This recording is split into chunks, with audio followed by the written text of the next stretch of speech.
In agricultural news from agview.net, a pair of Kansas State University agriculture economists have taken a look at the characteristics that make farms successful in Kansas, and many found that bigger doesn't always mean better.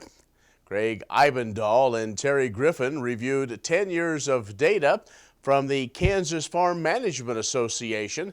They developed a ranking of several hundred farms based on their economic performance. Well, based on the farm sizes that they have in the database, there really is no advantage to being bigger. That, according to Ibendahl, he expected the bigger farms to be more efficient. Some of the reasons why: because they have the ability to buy inputs at lower prices, and they also may have better marketing opportunities.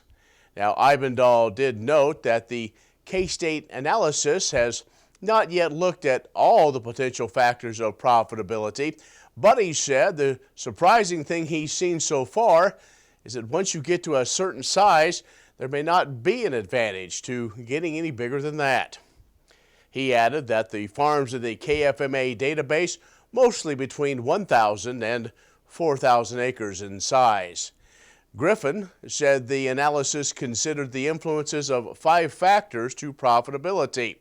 They are farm size, the level of debt investment as well in machinery operation, and maintenance costs, plus the allocation of acres given to certain crops. The full analysis, as well as other fact sheets related to characteristics of successful farms, available online, agmanager.info.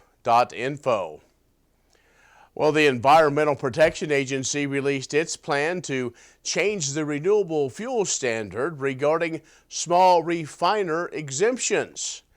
Now, biofuel proponents, though, don't approve of those changes. The National Biodiesel Board said in a statement that the notice contains a never-before-discussed proposal to estimate small refiner exemptions. That's no assurance that the estimate will come close to the actual exemption, they say. The EPA does say the notice does not change the proposed volumes for 2020 and 2021.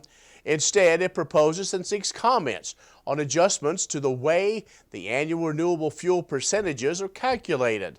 Specifically, the agency seeking comments on projecting the volumes of gasoline and diesel that will be exempt in 2020 due to small refiner exemptions based on a 3-year average of relief recommendations by the Department of Energy. But the Renewable Fuel Association CEO Jeff Cooper calling the terms of the announcement baffling because he said the proposal uses the very same Department of Energy recommendations that EPA blatantly ignored over and over. Kansas corn growers CEO Greg Krisick said the next several years are critically important to the economic survival of many corn producers.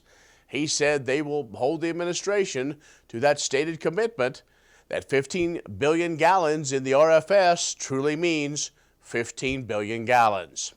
The RFS provides market access for ethanol, he said, and they rely on the certainty that the RFS law provides. The EPA will hold a public forum October 30th to gather that public input. You can find more ag news at agview.net. Stay with us. We'll have more after this break.